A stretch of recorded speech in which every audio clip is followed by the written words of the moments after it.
Bonjour, c'est Jules Lavie pour Code Source, le podcast d'actualité du Parisien. Le 10 juin, le Parisien Week-end, le magazine vendu le vendredi avec votre journal, a publié l'interview d'une ancienne adepte du mouvement New Age, Elisabeth Fety, 50 ans. Elle alerte aujourd'hui sur les fausses croyances, parfois séduisantes, qui peuvent, dans certains cas, nous amener à perdre totalement le contact avec la réalité. Elisabeth Fety croyait par exemple faire partie de ce qu'on appelle les enfants indigos, des êtres exceptionnels selon la croyance New Age, capables d'aider le monde entier à s'élever. Chez Code Source, nous avons eu envie de l'écouter, nous raconter son cheminement, sa dérive et ce qui lui a ensuite permis de revenir à une pensée rationnelle. Elisabeth Fety témoigne au micro d'Ambre Rosala.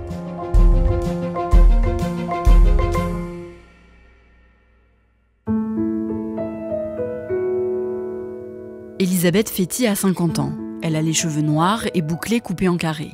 Elle est née à Paris le 25 juin 1973 et ses parents sont entrepreneurs et dirigent leur propre boîte dans le bâtiment. Elle grandit à Versailles, en région parisienne, avec ses parents et son petit frère. J'étais une enfant assez active, très sportive, assez garçon manqué aussi, très indépendante. J'aimais beaucoup apprendre, j'aimais aller à l'école, mais j'étais très solitaire, donc j'avais quasiment pas d'amis. J'avais un regard aussi très critique sur mes congénères. J'avais hâte de devenir adulte, en fait. Les parents d'Elisabeth sont de culture judéo-chrétienne, mais ils ne sont pas pratiquants, ni même vraiment croyants. Quand elle a environ 14 ans, elle se tourne pourtant vers la religion catholique. Je souffrais en quelque sorte de cette solitude, mais aussi par le fait que mes parents travaillaient beaucoup, d'un manque d'attention, en fait.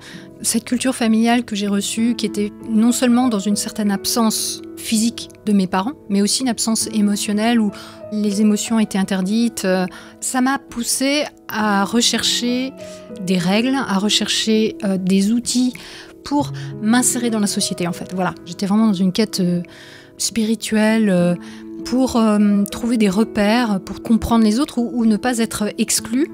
Et du coup, la religion me permettait ça, d'avoir des règles de vie, des règles de comportement. Moi, j'ai été vers du traditionnalisme. C'est la messe en latin, c'est s'agenouiller longuement, c'est le fait d'avoir des lignes de conduite très précises, ne pas pécher, ce côté justement communauté, galvanisée autour de valeurs très très fortes. Elisabeth abandonne assez rapidement cette confession qu'elle ne trouve pas assez tolérante. Jeune adulte, elle se met en couple avec une femme et elle se tourne vers le protestantisme quand elle a 21 ans, avant de s'éloigner de cette confession aussi. Elisabeth fait des études de commerce avant de se réorienter pour devenir documentariste. Elle est toujours en quête de mieux se comprendre et de se sentir mieux en société. Elle commence une psychothérapie, mais ça ne l'aide pas vraiment, alors elle finit par y mettre un terme. Quand elle a 27 ans, Elisabeth se met en couple avec une nouvelle compagne. Adepte du développement personnel, celle-ci essaye d'initier Elisabeth. Tout simplement, viens, on va à un stage qui va t'aider à mieux te comprendre, avec des thèmes comme le succès, l'amour, les relations sociales, des thèmes tout à fait classiques. Et le développement personnel propose des réponses. Donc à 27 ans, là, j'ai découvert le développement personnel. Et ça m'a vraiment permis d'assouvir ma quête de sens, ma quête de me connaître moi-même, de comprendre les autres, essayer de les comprendre, parce que même à un âge finalement assez avancé, je me sentais toujours assez à côté de la plaque en fait. La compagne d'Elisabeth l'initie aussi à la respiration consciente, une pratique qui propose de se mettre dans des états modifiés de conscience en adoptant une respiration particulière. Elisabeth accepte de participer à son tout premier séminaire de développement personnel qui a lieu tout un week-end sur le thème de la confiance en soi. Il est animé par une personne venue spécialement des États-Unis qui pratique elle aussi la respiration consciente. Et pendant le week-end, je me souviens, on était en cercle à un moment donné, elle était au milieu du cercle et elle expliquait des choses. Et puis tout à coup, elle marche parmi nous, elle passe devant nous. Et à un moment donné, elle me marche sur le pied et je lui dis spontanément « Ah pardon, excusez-moi ». Et elle me regarde et me dit « Mais pourquoi vous me dites pardon ? C'est moi qui vous ai marché sur le pied. » Là, je me suis dit « Ah, mais c'est dingue !» Tout à coup, réalisation, épiphanie. Je me dis « Mais c'est incroyable, je m'excuse de vivre, quoi, en gros. » Et elle nous dit, bon, levez-vous de vos chaises et promenez-vous dans ce cercle. Et puis faites ce qui vous vient, ce qui vous passe par la tête. Et En fait, je sais pas ce qui m'a pris. Je me suis mise par terre en boule et puis j'ai commencé à pleurer. Je pense que c'est assez emblématique de ce qui peut se produire pendant un stage de développement personnel. C'est-à-dire qu'on ne peut pas vraiment expliquer ce qui s'est passé, ce qui nous a motivés ou quelles connaissances solides on a pu apprendre à un moment donné sur telle ou telle chose. Mais on vit quelque chose de différent. Et c'est assez frappant, c'est assez touchant, évidemment, c'est émouvant. Et c'est ça qui peut nous amener par la suite à se dire « Ah ben ouais, en fait, ça vaut vraiment la peine. Il y a vraiment un truc à creuser, j'ai envie de savoir ce qu'il y a derrière tout ça. J'ai envie de comprendre l'essence de l'humain, la vérité sur la vie. On va toucher du doigt quelque chose de nouveau et qui peut être intriguant. » C'est à partir de là que je me mets à explorer le mouvement New Age. Le mot New Age, pour ceux qui le connaissent, souvent renvoie à l'image d'Épinal des hippies des années 70, Peace and Love. Bon, mais en fait, ça, c'était qu'une étape dans l'histoire du New Age. Le New Age, ces croyances-là, d'amour, de paix, etc., elles remontent à la fin du 19e siècle. Elles sont nées aux États-Unis à la fin du 19e siècle. Ça a traversé plus d'un siècle. Les hippies ont été vraiment un élément important pour l'explosion, ou en tout cas la démocratisation de ces croyances. Et puis il y a une espèce de creux, on en est un peu revenu des hippies. Et puis finalement, au début des années 2000, il y a eu un grand retour en force de la loi d'attraction, donc cette croyance qui dit que si on projette des pensées positives, l'univers nous renverra des événements positifs. Si par contre on est dans la négativité, on peut potentiellement tomber malade, avoir des événements négatifs dans notre vie, ne pas rencontrer l'âme sœur, etc., etc. Il y a aussi toutes les croyances autour des chakras, autour des énergies, au fait que nous sommes d'essence divine, que nous formons un tout avec l'univers et que nous avons possiblement aussi une mission en venant nous incarner sur Terre en tant que parcelle de l'univers pour apporter la paix, l'amour, etc. Donc ça, c'est de fil en aiguille. Et parce que j'avais au quotidien, j'habitais avec une personne qui était dans ces croyances-là et qui cultivait cette croyance, j'ai lu des livres, j'ai regardé des films documentaires ou pseudo-documentaires autour de ces choses-là. Et j'ai fait de plus en plus de stages. Et moi, ça m'allait. Mais en même temps, clairement, ces croyances-là étaient le ciment de notre couple. Et ça, c'est un élément très important. C'est-à-dire que cette relation de couple, clairement, si je n'avais pas suivi les croyances de ma compagne, ce serait délité. Parce que pour elle, c'était tellement important que je pense qu'il y aurait eu des conflits, il y aurait des choses qui nous auraient séparés assez vite. Elisabeth commence à méditer régulièrement. Après plusieurs années de vie commune, elle finit par se séparer de sa compagne.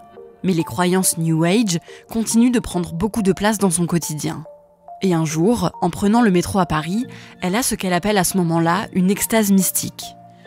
Je sors du métro et j'ai un sentiment de plénitude totale, d'union avec le grand tout, dans un cadre totalement urbain. Et là, pendant, au moins 1 heure, je plane complètement. Là, je me suis vraiment dit, je tiens quelque chose, il se passe quelque chose. Et en même temps, je me suis dit, il me manque un élément, c'est le contact avec la nature. Il faut absolument que je trouve un moyen d'être en contact avec la nature, puisque la nature, dans les croyances New Age, est un enseignant. Donc je m'inscris à une après-midi, une promenade en forêt, dans la forêt de Fontainebleau, avec un druide qui va nous initier un peu à la communication avec la nature. Et pendant cet après-midi, il nous montre comment sentir les énergies des arbres, les énergies des minéraux, etc. Et c'est à ce moment-là que j'ai senti, en fait, la première fois vraiment, les énergies de mon aura, dans les mains, etc. Là, à partir de là, j'ai vraiment eu l'impression que je touchais à quelque chose de super puissant, que j'avais accès à des choses que plein de gens ne pouvaient pas connaître. C'est à partir de là que j'ai commencé à me dire, oui, je vais m'entraîner tous les jours, je vais cultiver cette puissance que j'ai en moi et qui s'est déclenchée à ce moment-là. Elisabeth fait désormais 2 heures de méditation par jour, 1 heure le matin et 1 heure le soir. Et tous les jours, elle s'entraîne à augmenter ce qu'elle appelle à ce moment-là son taux vibratoire, le niveau d'énergie qu'elle dégagerait. Je m'entraînais quotidiennement et plusieurs fois par jour à sentir les énergies dans mes mains, à dissoudre les énergies négatives dans mon appartement, par exemple. Donc je passais du temps dans mon appartement à essayer d'identifier là où il y avait des énergies positives, des énergies négatives et à les dissoudre avec mes mains, par la force de la pensée, par la force des énergies.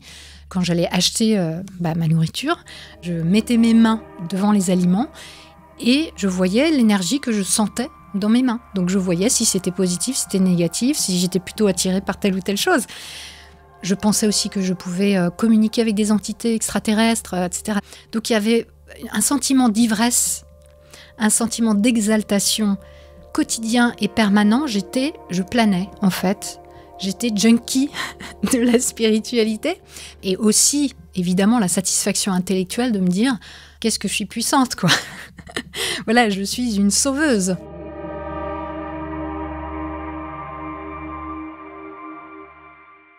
Toutes mes décisions, je les prenais en fonction de mes intuitions. Donc, qu'est-ce que c'est que l'intuition ? C'est ce qui me passait par la tête, en fait. Les raisonnements logiques, je les avais abandonnés. J'avais, par exemple, pris comme décision d'aller faire un voyage en Inde sur l'intuition, parce que j'avais rencontré une personne dans la rue qui m'avait demandé de l'argent.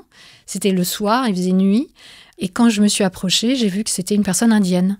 Et il se trouve que ce jour-là, j'avais lu un livre qui, dans sa préface, parlait de Pondichéry, une ville d'Inde. Et là, je me suis dit, ok, je pars à Pondichéry, il faut que j'y aille. C'est un message de l'univers. Donc voilà, quand on commence à prendre les décisions pour soi sur ces bases-là, ça devient fou, en fait. Elisabeth est aussi persuadée d'être une enfant indigo.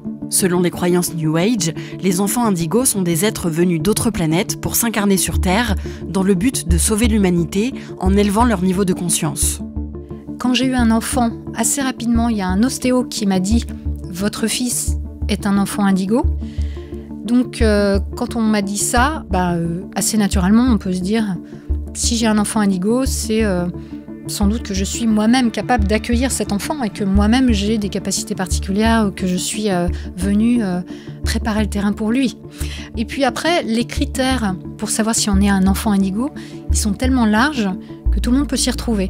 Donc c'est des personnes qui sont sensibles, c'est des personnes qui n'arrivent pas à trouver leur place dans la société, c'est des personnes qui ont toujours eu l'impression que la dimension spirituelle était importante, qui se sentaient en décalage.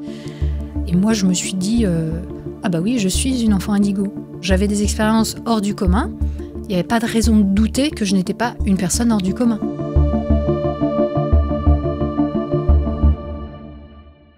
Croyant être une enfant indigo, Elisabeth a de plus en plus l'impression d'être la cible d'énergie négative. Frôlant la paranoïa, elle vit très mal la situation. Et un jour, je me renseigne sur Internet pour avoir une définition plus claire des enfants indigos et savoir quelles sont mes armes en fait en tant qu'enfant indigo pour essayer de mieux vivre mon quotidien. Et je tombe sur une vidéo d'une personne qui est une ancienne croyante, même une ancienne guide spirituelle, qui en est revenue et qui pose la question dans cette vidéo, êtes-vous sûr que les enfants indigos existent ? Qu'est-ce que les chakras ? Pouvez-vous définir un état vibratoire élevé ? Et là, je me suis dit, waouh, elle sait de quoi elle parle, puisqu'elle connaît, elle a été guide spirituelle, donc une référence, et elle vient poser des questions auxquelles je ne peux pas répondre. Je ne sais pas définir ce qu'est un chakra, je ne suis absolument pas certaine que les enfants indigos existent vraiment, je n'ai pas de base solide. Et là, ça a complètement bouleversé mes plans. Et c'est à partir de là que j'ai commencé à chercher des choses justement palpables, des choses beaucoup plus carrées, on va dire, qui pouvaient me confirmer que mes croyances étaient plus que des croyances, étaient des vraies connaissances. Et en creusant, je me suis rendu compte que beaucoup de choses qui étaient présentées comme des connaissances n'avaient aucun fondement palpable, c'est-à-dire que c'était toujours lié à des gens qui avaient eu des intuitions. Donc voilà, pour moi, ça a été un peu difficile parce que finalement, je tenais quand même à ces croyances et en même temps, ça a été libérateur. Elisabeth contacte la personne qui a fait cette vidéo. Elles se rencontrent, discutent longuement, à plusieurs reprises, et en quelques mois, Elisabeth se débarrasse de toutes ses croyances. Cette ancienne guide spirituelle lui fait aussi découvrir un domaine de recherche scientifique, la métacognition, c'est-à-dire la réflexion sur nos propres pensées. Cette découverte lui permet enfin de mieux se comprendre et de mieux comprendre les autres. Alors elle a envie d'aller plus loin. Je me suis dit, tiens, j'aimerais bien rencontrer d'autres personnes qui s'intéressent à la métacognition. Et Je n'ai pas trouvé de forum, je n'ai pas trouvé de groupe, je n'ai pas trouvé de site, même internet, de gens qui s'intéressaient à ça. Donc j'étais un peu déçue. Et je me suis dit, dans ce cas-là, peut-être que je peux moi-même monter un truc qui fait que d'autres personnes qui s'intéressent à ces sujets vont entrer en contact et on va pouvoir échanger. Et c'est comme ça que j'en suis arrivée de fil en aiguille à créer le podcast Méta de choc, qui explore toutes les facettes de la cognition humaine, pourquoi on pense ce qu'on pense. Elisabeth publie le premier épisode du podcast Méta de choc le 25 février 2019. Depuis, elle publie un épisode par semaine, tous les vendredis à 18h, pour parler de métacognition. Il y a plusieurs types d'émissions, mais l'émission phare, elle s'appelle Shocking, parce qu'on y apprend des choses assez choquantes. C'est une conversation que j'ai avec une personne qui soit est scientifique, donc neuroscientifique, psychologue, sociologue, philosophe, historien, etc., qui a exploré une facette de la cognition humaine, donc il va nous expliquer ce qu'elle sait en tant que professionnelle du domaine. Donc on va parler d'enseignement, on va parler de psychologie, on va parler par exemple du haut potentiel intellectuel, qu'est-ce qu'on sait sur ça, on va parler de l'éducation positive, qu'est-ce que la science nous dit sur l'éducation positive, on va parler de la transidentité, on va parler de yoga, enfin voilà, on parle de choses très variées. Et puis le deuxième type d'invité que je peux avoir dans les émissions Shocking, c'est des personnes qui sont sorties comme moi d'une croyance profonde. Donc là, c'est des personnes qui peuvent être des anciens témoins de Jéhovah, ou j'ai aussi interviewé un ancien astrologue, un ancien voyant. Il y a différents profils comme ça, et moi ce qui me passionne dans ces entretiens, qui eux aussi sont sous forme de série de plusieurs fois 1 heure en général, c'est de comprendre ce qu'elles ont dans la tête. C'est pourquoi elles ont cru, qu'est-ce qui leur a plu dans ces croyances, pourquoi elles ont été aussi loin, parce que souvent c'est des personnes qui ont été très loin dans leurs croyances, et qu'est-ce qui a fait à un moment donné qu'elles en sont sorties.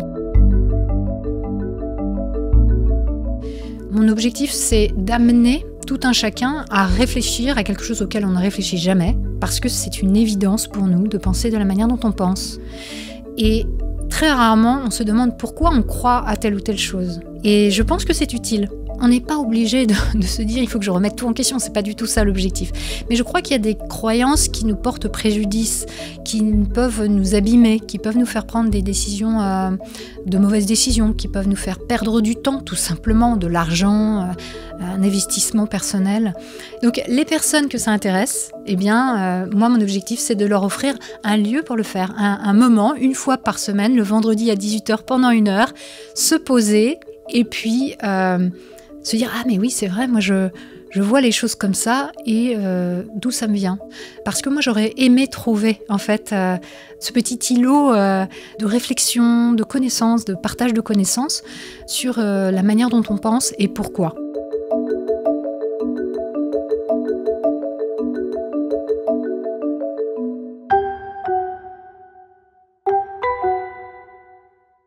Ambre, dans ton sujet, au départ, on parle de développement personnel, mais soyons clairs, ce n'est pas le développement personnel dans son ensemble qui est en cause. On peut par exemple apprendre à lire plus vite ou à vaincre sa timidité. Ça ne veut pas dire qu'on va forcément verser dans les sciences occultes. Non, bien sûr, et Elisabeth m'a même précisé à plusieurs reprises pendant l'interview que si elle-même avait été très loin dans ses croyances, ça ne voulait pas dire que ça allait arriver à tout le monde.